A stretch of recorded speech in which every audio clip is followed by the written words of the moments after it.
Assalamualaikum warahmatullahi wabarakatuh. Baiklah sahabat, kita akan melanjutkan video-video Syekh Siti Jenar sebelumnya. Yang kali ini kita akan membahas tentang filsafat nama Tuhan dan akar kesejarahan dalam ajaran Syekh Siti Jenar. Bagi sebagian kalangan orang, diskursus tentang nama Tuhan ternyata lebih kontroversial dibanding aspek ketuhanan itu sendiri. Nama Tuhan yang disematkan manusia kepada realitas tertinggi dan bukan realitas itu sendiri yang menamakannya, telah menguras banyak energi kalangan beragama untuk memperebutkan dan memperdebatkannya. Demikian pula tentang jumlah nama atau asma Tuhan. Sepanjang sejarah selalu diwarnai dengan perdebatan dan perebutan tentang jumlah nama maupun nama Tuhan, yang justru sebenarnya malah menjauhkan perspektif pemikiran dari realitas Tuhan itu sendiri. Persoalan jumlah nama Tuhan misalnya, ada yang berpendapat 99 dengan mengacu pada jumlah 99 nama Tuhan yang bagus, Al-Asma Al-Husna. Ada juga yang berpendapat terdapat 100 nama, yaitu 99 Al-Asma Al-Husna ditambah satu nama teragung, Al-Asma Al-Azam, yang merupakan asma tersembunyi atau asma yang dirahasiakan oleh Allah sendiri.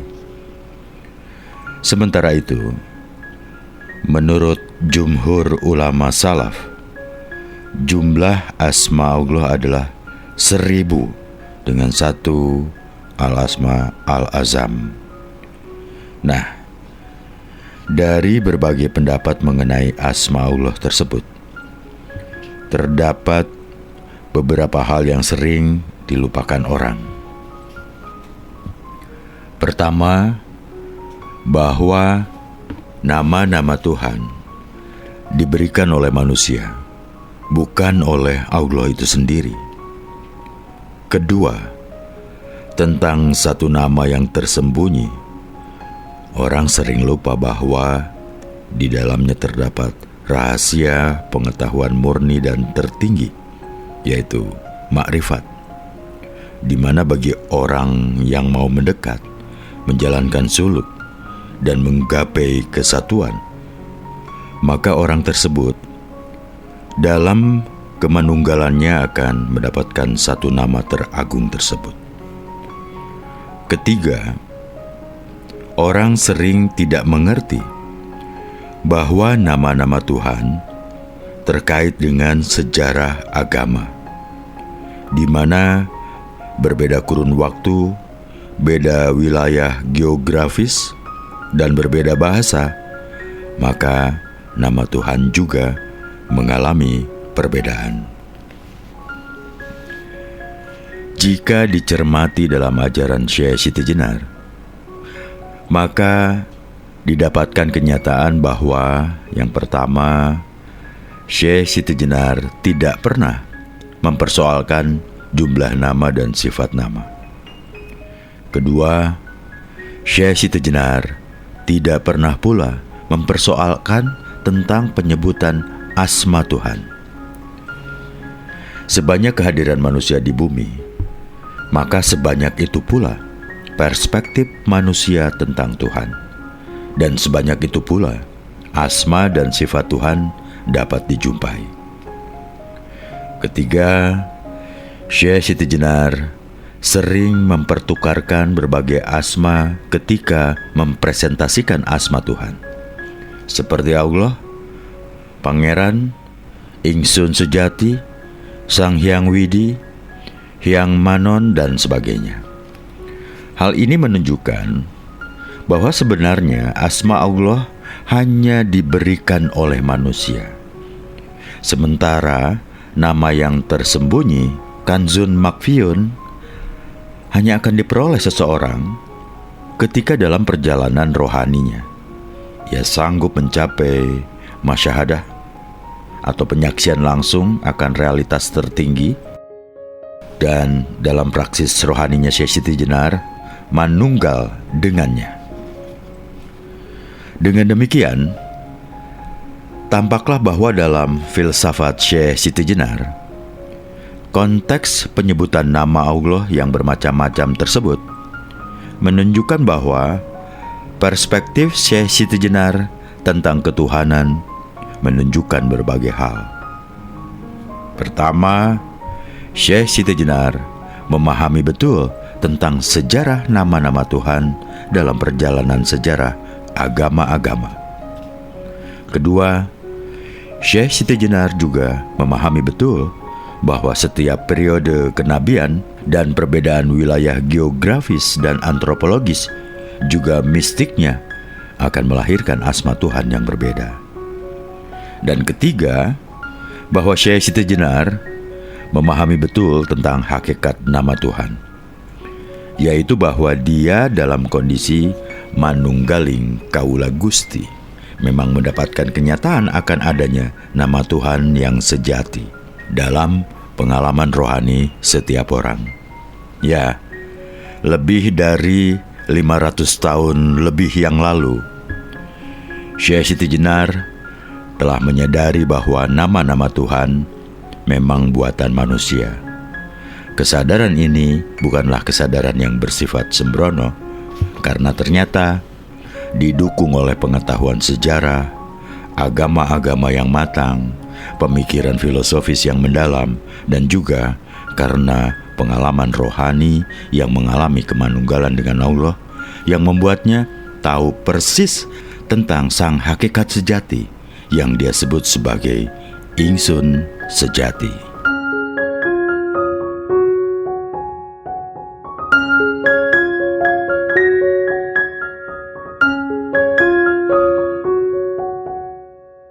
Ketika seseorang mengucapkan Allahu Akbar, Yang Widi, Rada Somi, Jehovah, Kristus Agung, Gusti Allah, dan sebagainya, seharusnya pikiran dan perasaan orang tersebut sepenuhnya berada dalam lingkup arti dan makna kalimah agung tersebut.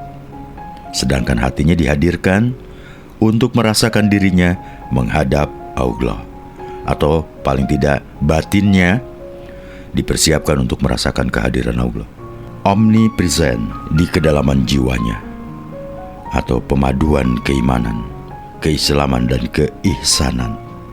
Sehingga ketika makna keagungan asma tersebut meresap ke dalam seluruh sanubari, maka melalui roh al-idafinya ia akan menyatu dengan roh al-haq.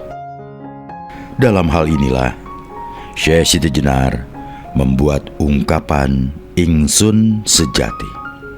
Di samping ingsun secara umum sebagai bentuk kepasrahan total dan penyerapan ingsun ke dalam ingsun sejati.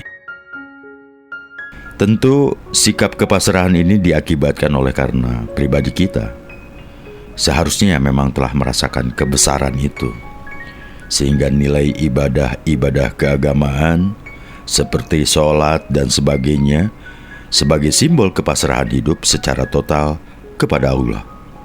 Dalam niat kita bertekad lillahi ta'ala, betul-betul kita rasakan, kita sengaja dan tentu kita harapkan keridhaan Allah dari sikap kepasrahan tersebut. Maka dengan kondisi batin seperti inilah seorang hamba dengan takbirnya ia telah betul-betul bersedia menghadap Allah. Jadi jiwa tersebut telah dengan bulat hanya kepada Allah menghadap. Hamba tersebut telah bertindak mati sajaroning hurib, di mana Allah telah menjadi satu-satunya tujuan hidupnya. Wajarlah dengan ibadahnya yang penuh kelimpahan keagungan Tuhan tersebut, seorang mukmin akan merasakan dialog dengan Tuhan. Di sini pula ia akan mampu merasakan jawaban Tuhan atas semua yang diucapkannya dalam kesadaran murni rohaninya. Oleh karenanya, pengagungan Tuhan tersebut juga menuntut suatu kesadaran utuh bahwa Allah adalah Sangkan Paraning Dumadi. Inna lillahi wa inna ilaihi rajiun. Karena kesadaran seperti itu jarang terdapat pada orang beragama yang sebenarnya taat pada aturan syariat, maka sekarang banyak kita jumpai bahwa dalam pelaksanaan ibadah syariat yang dilakukan terasa kering dan hampa spiritual, tidak mampu merasakan kenikmatan dan perbuatan yang dilakukannya. Itulah makna takbir yang mengharamkan segala hal di luar Allah dalam sholat atau sembahyang seorang muslim secara syariat. Segala aspek kebutuhan dan pemenuhan manusiawiyah serta segala sesuatu tentang keduniaan telah haram karena segalanya telah diorientasikan untuk menghadap atau tawajuh kepada Allah sepenuhnya dalam hidup. Dengan takbir konkret itu, maka kekerdilan seorang hamba di hadapan Allah akan menjadi kebesarannya di hadapan sesama makhluk. Karena keagungan Allah akan bisa memancar pada diri seseorang yang dengan tulus dan ikhlas menghambakan dirinya di depan keagungannya.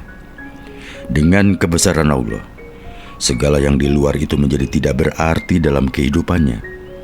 Dan orang yang bisa merasakan kebesaran Sang Pencipta itu juga memandang bahwa segala hal di dunia ini sangat kecil, seperti kekerdilan dirinya di hadapan Allah, ibarat setitik debu di padang pasir. Adakah keinginan duniawi masih mewarnai atau malah mendominasi kedirian seseorang ketika ia telah berada di dalam kebesarannya? Hal ini tidak mungkin terjadi dalam diri jiwa orang yang salih, hanif, dan halim.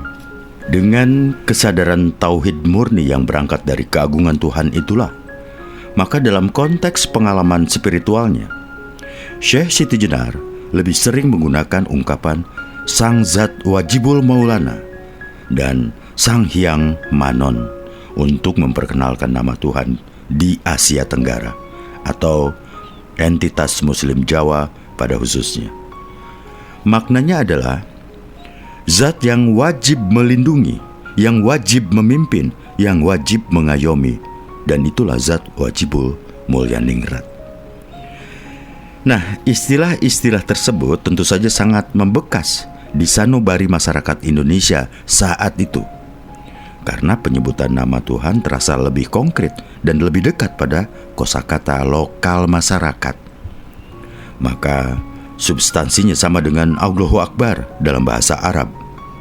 Bagi Syekh Siti Jenar, bahasa seharusnya tidak menjadi kendala bagi seseorang untuk mengenal dan mempersepsi Tuhan dalam jiwanya.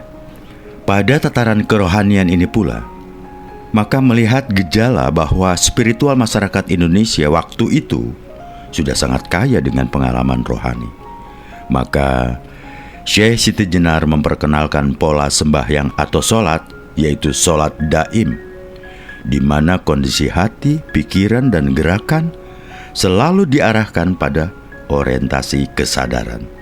Tidak ada Tuhan yang ma'wujud kecuali Allah, sehingga orang tidak terjebak pada belenggu aturan formal keagamaan yang dibuat manusia.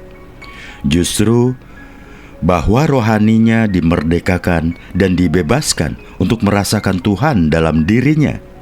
Sekaligus karena pengucapan nama Tuhan berasal dari kesadaran rohani terdalam dan pengalaman konkret menyatu dengan Tuhan. Mereka juga memiliki kebebasan untuk memberikan nama kepada Tuhan.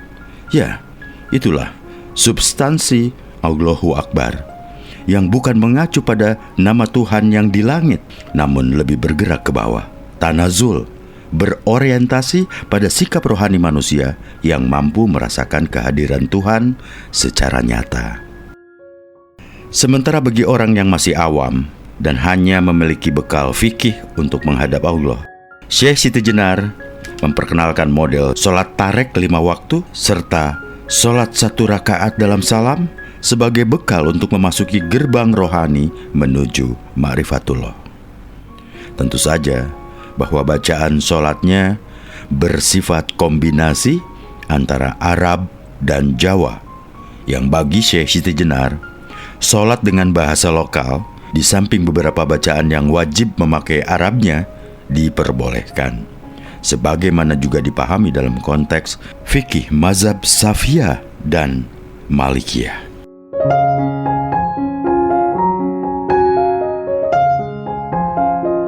Mengapa kata Allahu Akbar yang menjadi nama agung Tuhan? Tentu hal ini menjadi bahan kajian yang cukup menarik, namun juga tentu kontroversial untuk saat itu dan saat ini. Namun, jika kita bisa mengetahuinya, insya Allah justru akan lebih memantapkan keimanan dan keislaman kita kepada Allah. Jadi beberapa kajian dari wacana sekaligus dari teologis, antropologis, dan historis serta mitologis itu menjadi hal yang perlu kita pahami. Dalam sejarah keagamaan, ternyata nama Tuhan bukanlah sesuatu yang taken for granted bagi semua agama. Hal ini sudah disadari sepenuhnya oleh Syekh Siti Jenar lebih dari 500 tahun yang lalu. Nama-nama Tuhan itu mengalami evolusi kesejarahan yang cukup panjang dan sangat terkait dengan perkembangan kemanusiaan beserta alam sekitarnya. Mungkin selama ini ada beberapa keyakinan dalam diri sebagian umat Islam bahwa asma Allah itu, yang pertama asma Tuhan, terutama Allah yang memang menjadi milik Islam dan memang hadir bersama kehadiran Islam sebagai agama yang dibawa oleh Nabi Muhammad SAW. Yang kedua, bahwa kata Allah dalam menyebut Tuhan adalah telah ada secara inheren semenjak adanya Adam di dunia, sehingga seluruh nabi yang pernah hadir sudah menyerukan penyembahan pada Tuhan yang berasma Allah tersebut.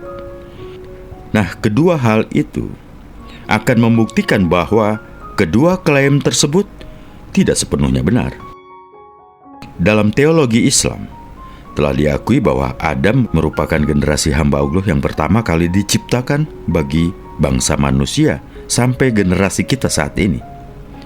Penciptaan awal itu menempatkan generasi Adam sebagai manusia yang dipersiapkan menjadi khalifah di bumi, namun terlebih dahulu mendiami surga Allah, yang menurut Nazwar Samsu bukanlah termasuk alam akhirat, akan tetapi berupa planet muntaha. Dan menurut Agus Mustafa, surga dan neraka itu berada dalam dimensi langit ketujuh, di mana kata akhirat menunjukkan pada proses akhir perjalanan roh manusia sebelum menuju Allah, sehingga ia mendapatkan kesempatan untuk terlebih dahulu bisa bertemu dengan Tuhannya secara langsung. Adam jugalah yang dipercaya oleh Allah untuk diberi kalimat-kalimat tentang pengetahuan sebagai persiapan dia untuk hidup di bumi.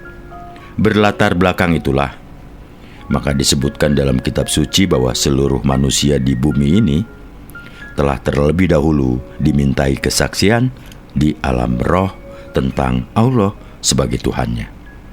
Hanya saja dalam kalimat tersebut, Tuhan menggunakan kata aku dan Robi, belum menyebutkan bahwa asma itu adalah Allah. Kenyataan tersebut menunjukkan bahwa konsep Adam lebih mengarah pada citra roh manusia, bukan manusia sebagai person fisik. Penjelasan tradisi keagamaan formal selama ini menyebutkan bahwa Adam hadir di dunia setelah momen pelanggarannya kepada Allah terjadi, sehingga Tuhan memarahi Adam dan Hawa. Maka desain Allah akan kekhalifahan manusia pun dimulailah. Dosa ini yang mengakibatkan Adam harus melakukan inabah atau kembali atau bertaubat kepada Allah. Akan tetapi tidak tahu bagaimana harus mengucapkannya. Oleh Tuhan, Adam diajari dengan kalimah doa, Robbana zalama anfusana wa in lam takfir lana wa tarhamna lanakunanna mina ihasyirin. Jadi pada periode Adam ini, nama Allah belum digunakan sebagai sebutan untuk Tuhan.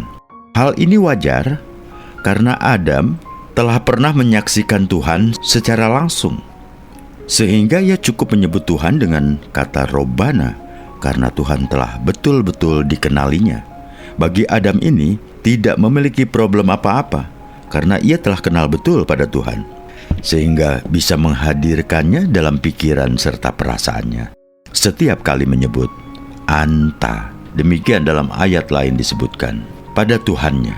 Namun bagi keturunannya nanti akan membawa masalah gejala ikonoklatis karena gambaran tentang Tuhan yang semakin kabur. Hanya saja untuk menghindari gejala ikonoklasme atau pembendaan itulah, maka Allah menyuruh Adam untuk membangun rumah ibadah pertama di muka bumi, yaitu Ka'bah. Ya, memperhatikan dari uraian tadi, maka tampak bahwa sebenarnya apa yang disebut sebagai Adam dan Hawa tidak mengarah sebagai personal manusia lelaki dan perempuan, namun merupakan simbol spiritual bahwa dalam diri manusia, unsur utama pembentukannya adalah roh yang selalu mengenal kebenaran dan selalu bersama Tuhan. Namun kemudian dalam bentuk fisiknya, ia hadir sebagai efek pemenuhan kebutuhan fisikawi bersama hawa nafsu yang menyelubungi sehingga mengubah posisi langit atau surga menjadi bumi. Dan dari posisi manunggal dengan Allah sebagai roh al-haq menjadi untuk sementara terpisah. Untuk dapat manunggal kembali, maka ia harus mampu melebur segenap jasad fisik berikut nafsunya, sehingga rohnya menjadi murni kembali dan bergabung dengan roh al-haq. Itulah inti ajaran Syekh Siti Jenar yang menyatakan bahwa dunia fisik ini sebenarnya adalah alam kematian yang harus ditempuh oleh roh yang masih terpenjara oleh badan wadah atau tubuh fisik atau jasmani.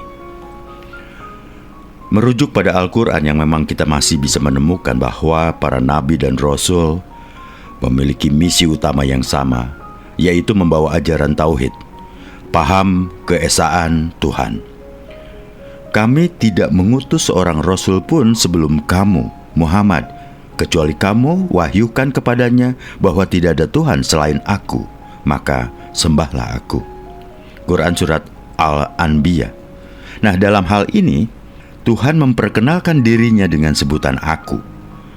Konsisten dengan pernyataan ini, maka dalam kondisi mazub atau ekstase dalam penyatuan dengan Allah, Syekh Siti Jenar selalu berujar sebagai aku dalam aforismenya atau ujaran mistik. Hal yang sama juga menjadi tradisi rohani para aulia besar seperti Al-Halaj, Suhrawardi, Al-Hamadani, dan Al-Ghazali.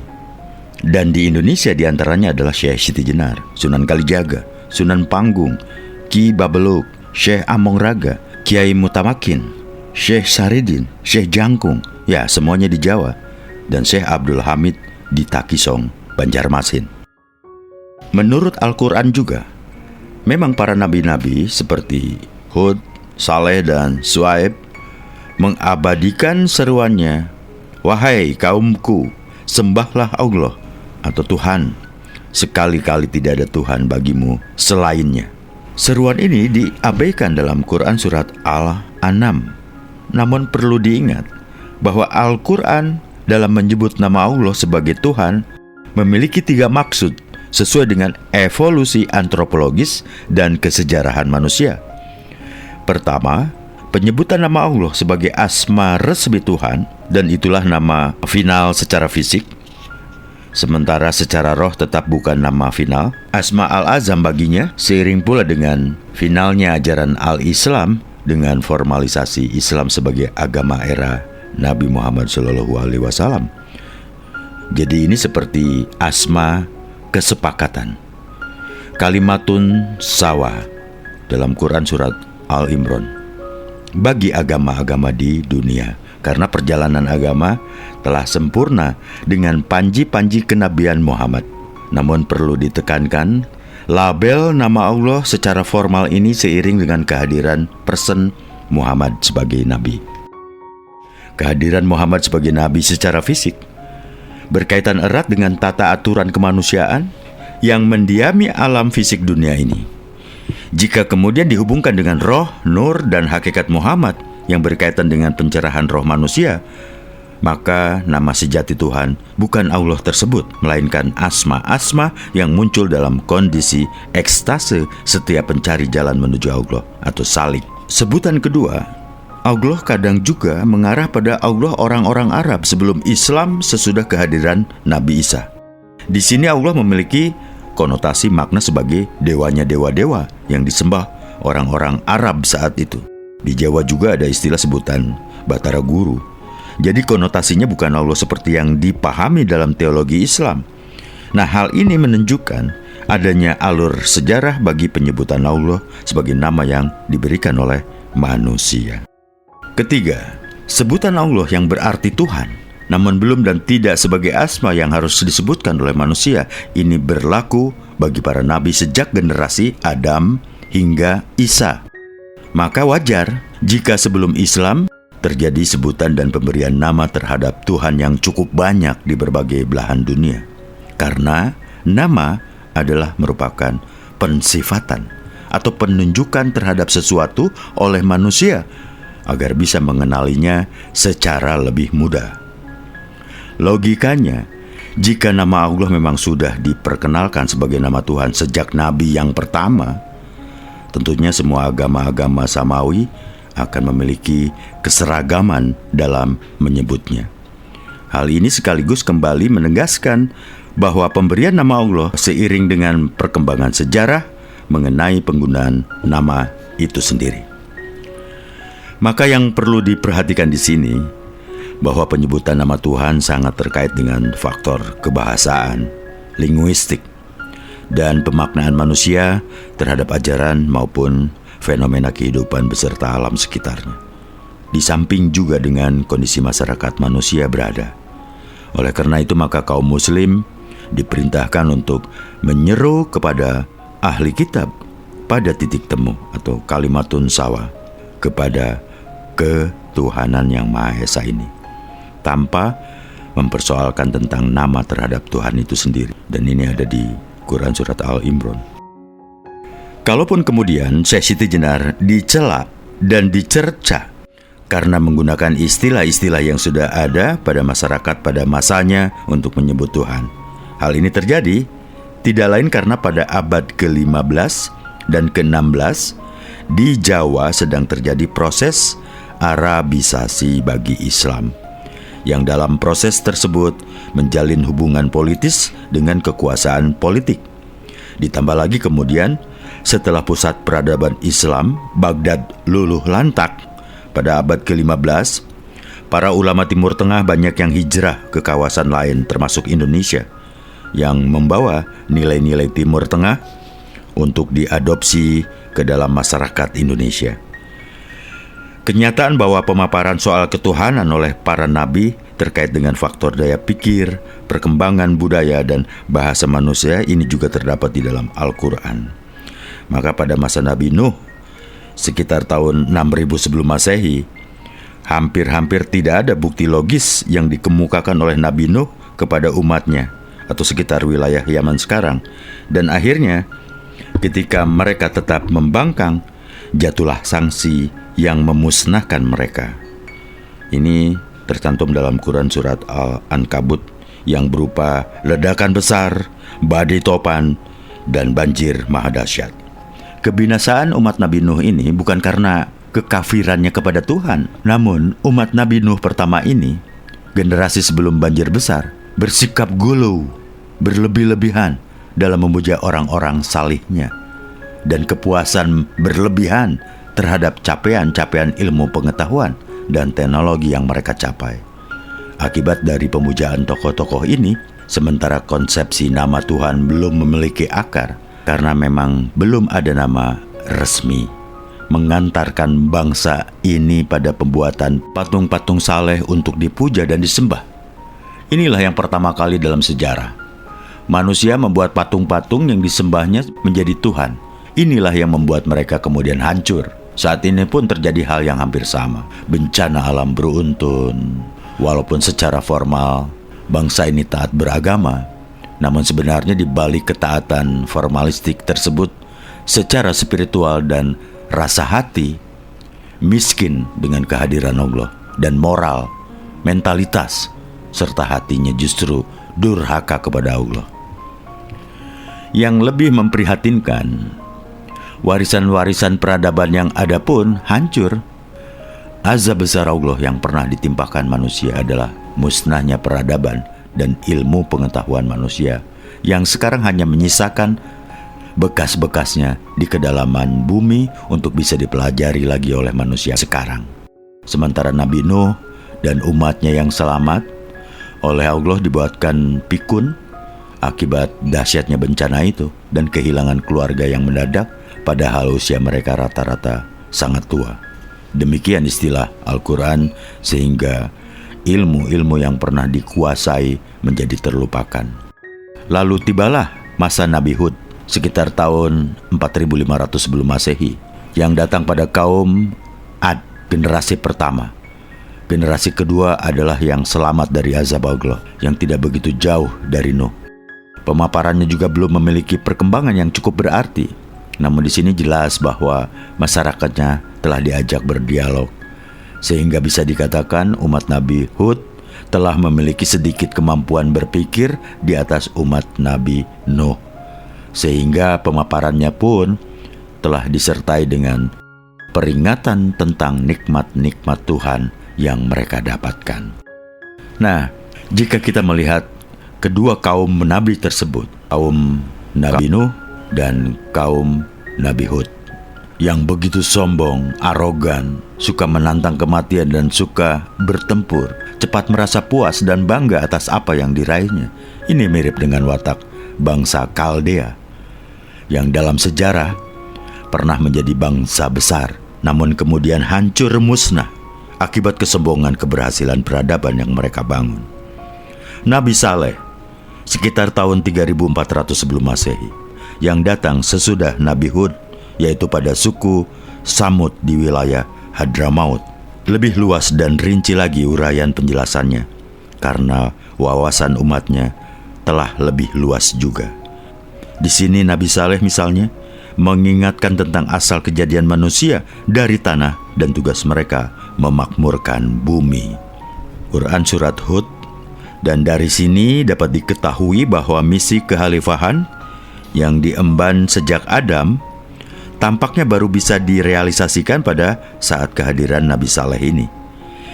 Jika ini dikaitkan dengan perkembangan ilmu pengetahuan manusia, bisa jadi saat inilah dimulainya peradaban manusia kembali oleh berbagai suku bangsa di dunia setelah kehancurannya pada masa Nabi Nuh. Dan ini juga benar, maka kehadiran Nabi Saleh bisa diperkirakan sekitar abad ke-30 sebelum Masehi, ya lebih sedikit. Jadi kaum Samud merupakan generasi manusia terakhir yang dimusnahkan secara keseluruhan oleh azab Tuhan akibat keingkaran mereka terhadap ayat-ayat kauniyah atau ilmu pengetahuan, teknologi, dan rasionalisasi atau spiritual. Maka siksanya pun berbau ilmu eksakta, hujan meteor. Sesudah umat Samud tersebut, muncul era baru penyiaran keagamaan yang dimulai sejak kenabian Ibrahim. Era Nabi Ibrahim ini pula lah yang merupakan awal sejarah yang bisa dicatat oleh manusia. Dari sini, sejarah dunia baru dicatatkan sekitar 4200 tahun lebih sedikit yang lalu. Jadi masa prasejarah adalah sejak era Adam sampai kaum Samud, yang merujuk pada masa-masa yang belum atau tidak bisa diketahui oleh manusia.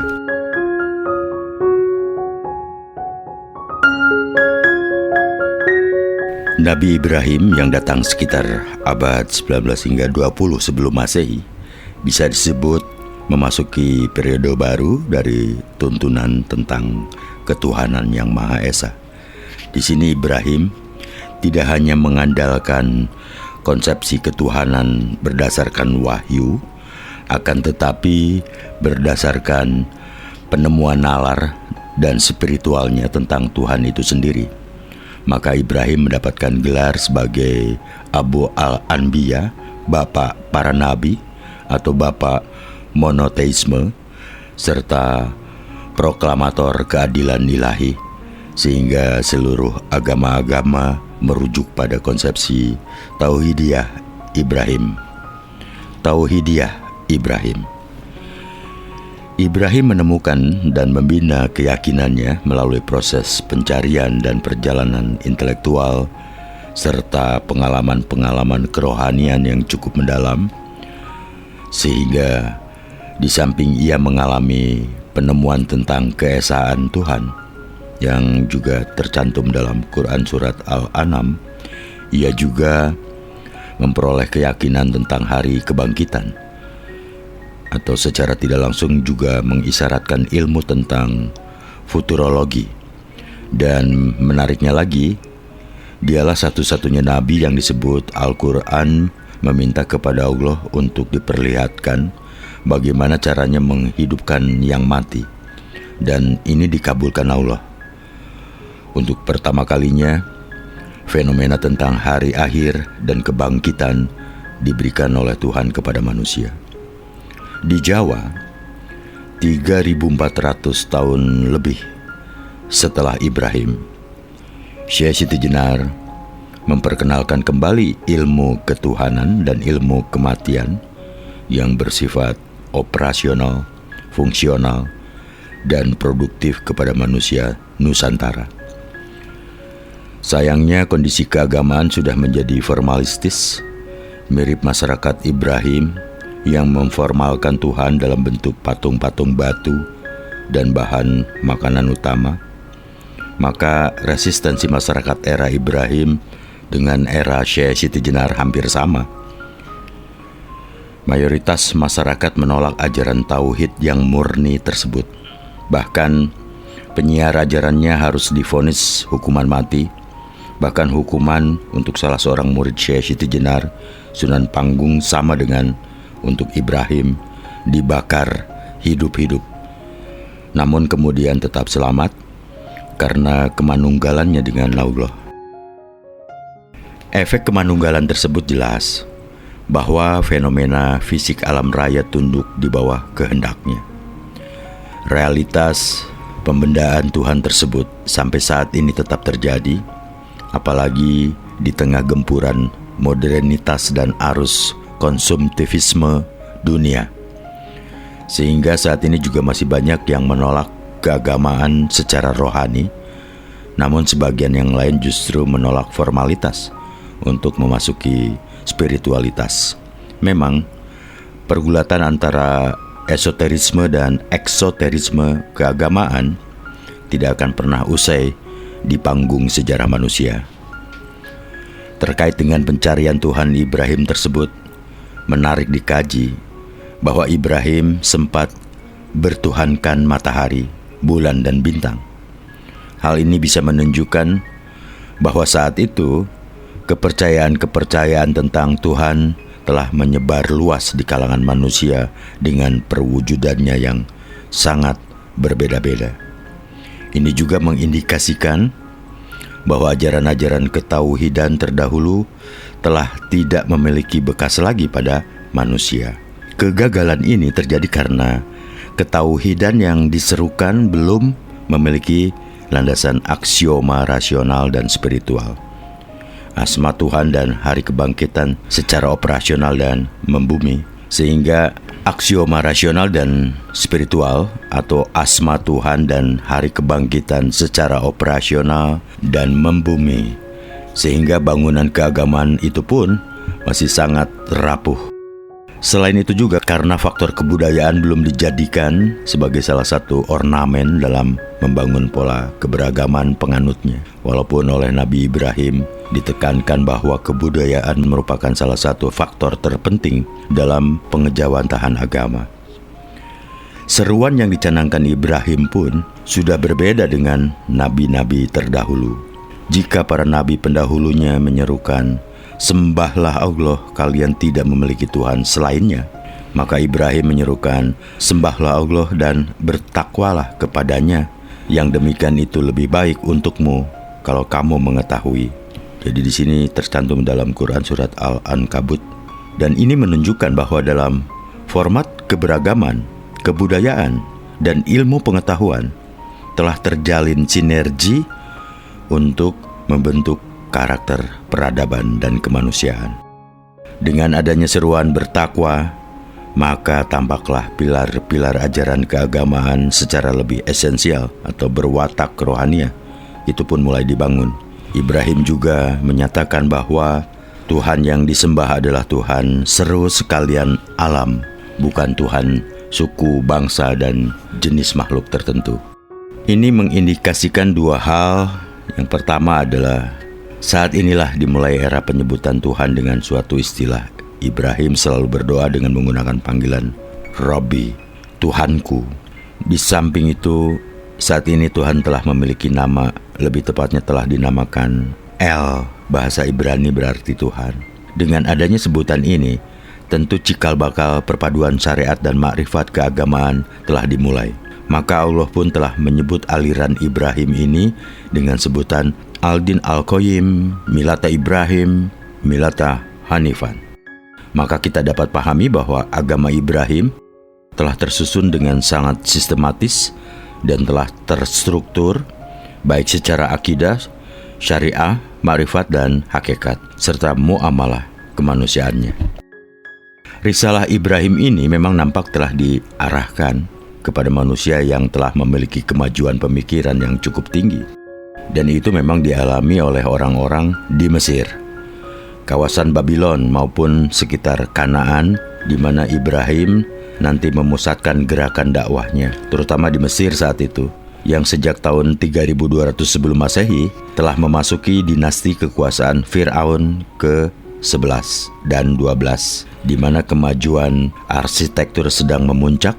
Kekuasaan Mesir pun masih mendominasi dengan salah satu pusatnya di kota Tebes, maupun membangun peradaban masyarakat yang berteknologi tinggi dengan banyaknya bangunan-bangunan kolosal di seluruh negeri.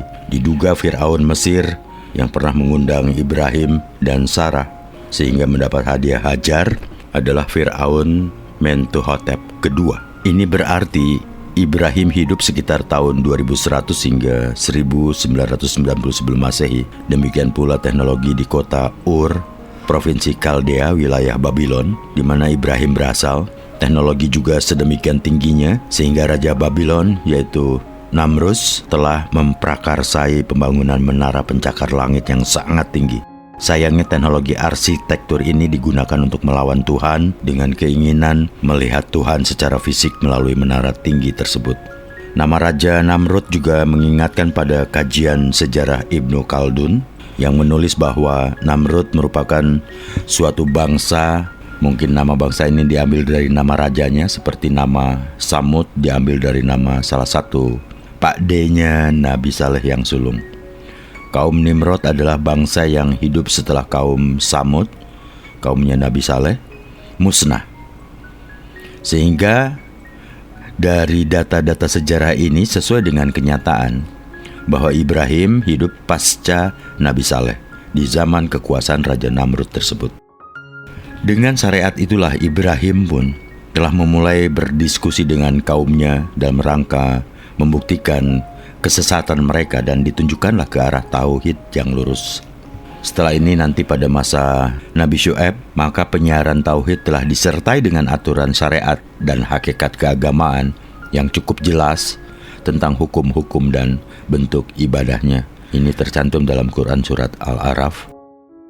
Nah, sejak itu pula lah syariat selalu menyertai para nabi dalam misi risalah rohaniahnya.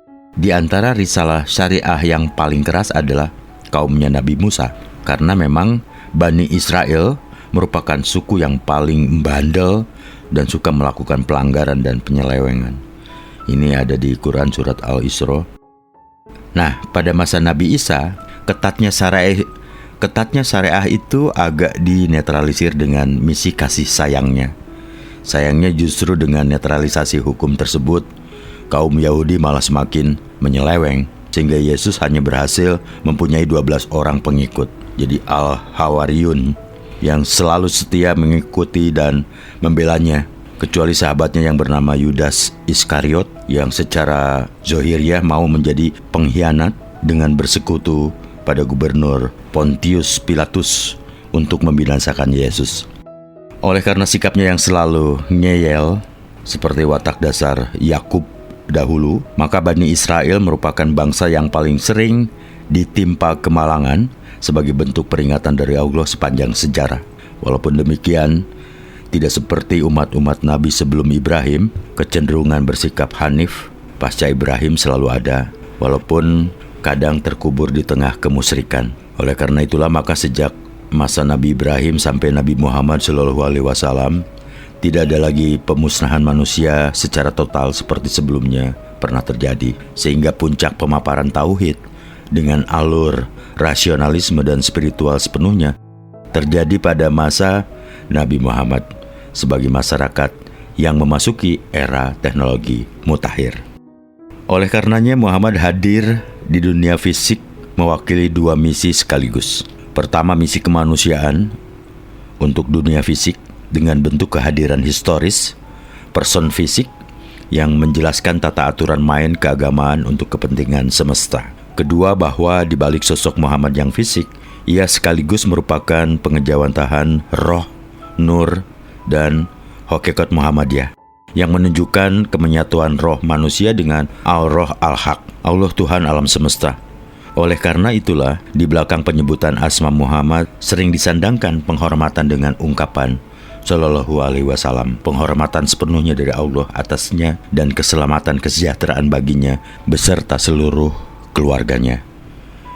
Penghormatan dari Allah salah tertuju pada Muhammad sebagai roh, nur, dan hakikat, sementara ungkapan keselamatan dan kesejahteraan tertuju pada person Muhammad yang sebenarnya menyandang nama Ahmad, dan secara esensial Ahmadun bila min, Ahmad tanpa min, yaitu Ahad, dan diikut sertakannya keluarga atau alihi mengacu pada nasab rohani, yaitu tertuju pada seluruh manusia yang mampu memasuki Muhammad secara total, yaitu baik secara person historis maupun secara rohaniah, yaitu kemauan dan kemampuan pencapaian perjalanan rohani menembus kemenyatuan pada Rasul dan berujung pada manunggal dengan Roh Al-Haq, yaitu Allah.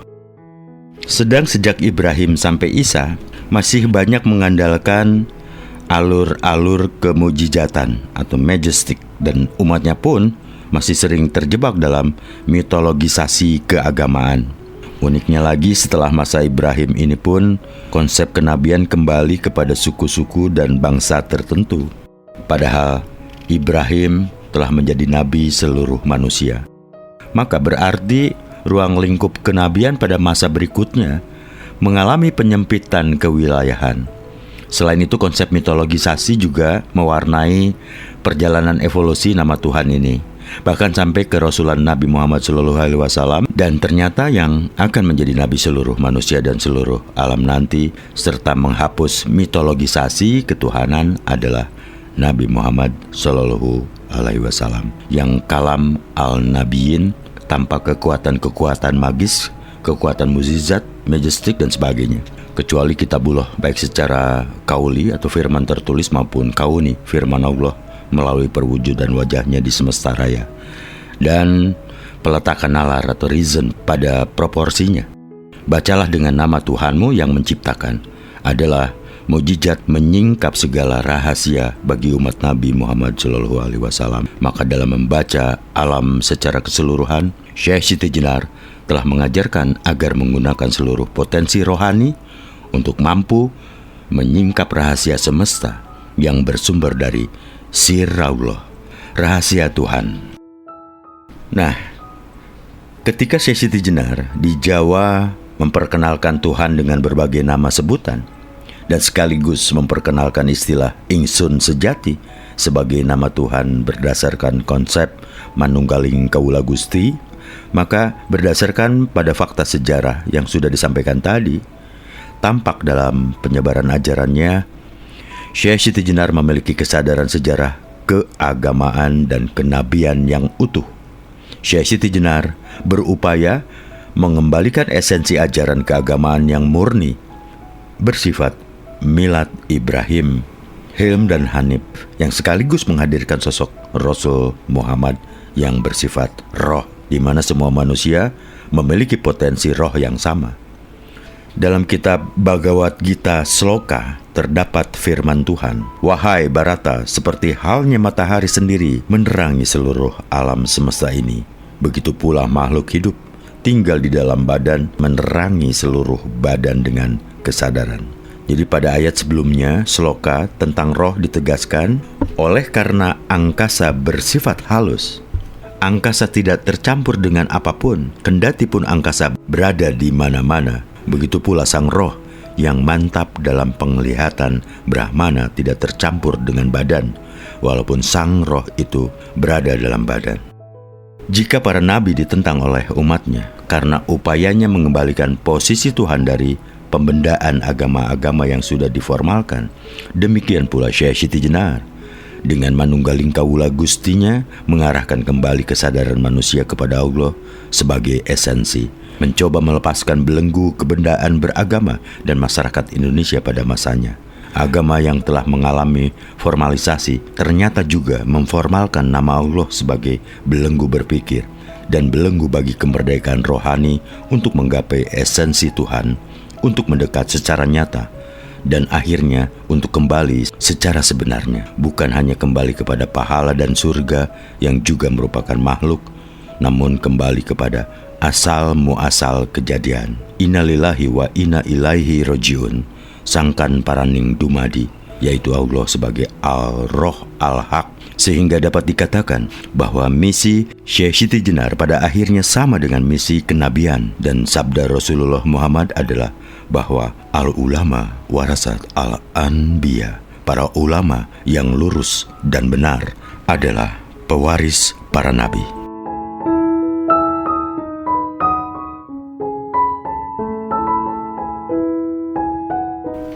Nah sahabat, demikian yang bisa saya sampaikan untuk kesempatan video kali ini. Terima kasih atas perhatiannya. Wassalamualaikum warahmatullahi wabarakatuh.